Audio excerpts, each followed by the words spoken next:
Hello students, till now we have studied the chapters in detail and now today we will see chapter 1, the portrait of a lady, its summary at a glance. See, the main points of this whole chapters are author's memories of his grandparents. Now, what happens? The portrait of a lady provides a vivid account of Khushwant Singh's relationship with his grandmother. So, in this video, I will tell you author's memories of his grandparents. Author's grandmother was an old, short, fat lady with a wrinkled face. Slightly bending her body, she walked with one hand on her wrist. She always wore a white dress and most of the time she remained busy in telling the beads of her rosary, muttering inaudible prayers. The portrait of author's grandfather hung above the mantelpiece with wild flowing beard, big turban and loose fitting clothes. He seemed 100 years old. Now, second point we see life in the village. The author's parents left him with his grandmother when they moved to the city. The author and the grandmother became very close friends. And in the morning, grandmother used to wake the author up in the morning and she used to get him ready for the school. Together they used to go to the school which was attached to the temple.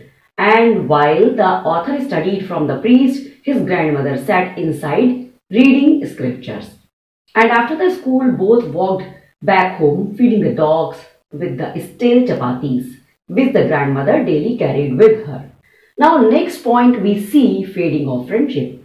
When the author's parents were comfortably settled in the city, then he and grandmother also moved to the city. And now their friendship started fading as the author got admission in the school, which was an English medium school, and where he was given the music lessons but no lessons about scriptures. And when he used to come and tell to his grandmother, she did not like it because she did not like the music. Grandmother could not help him in studies. So their close friendship faded. And she was unhappy because the author was not given religious based education. She was also shocked and pained when she came to know that he was given the lessons in music. Now, to her, music was meant only for harlots and beggars. Now, next point we see snapping of friendship.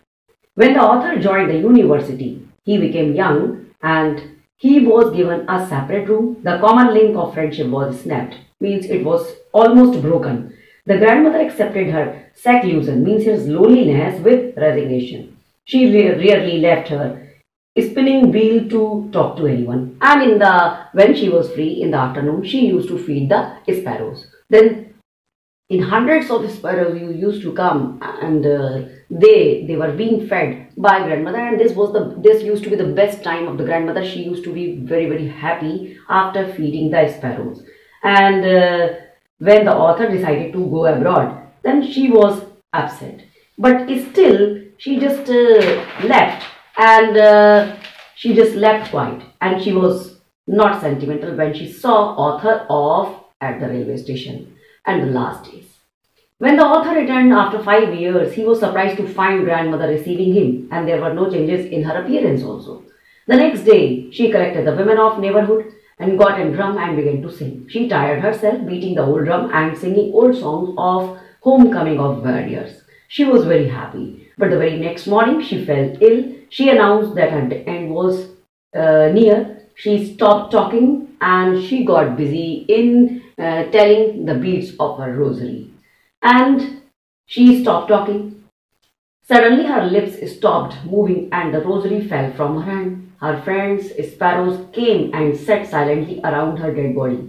The author's mother fetched some bread, broke into pieces and threw it to them, but the birds did not receive that food. And they did not pay any attention to it. When the dead body was carried away for funeral, they flew away. In this manner, we see that grandmother has spent whole of her life in chastity and piousness, feeding the sparrows, which also became the memorable part of her life even after her death. Thank you.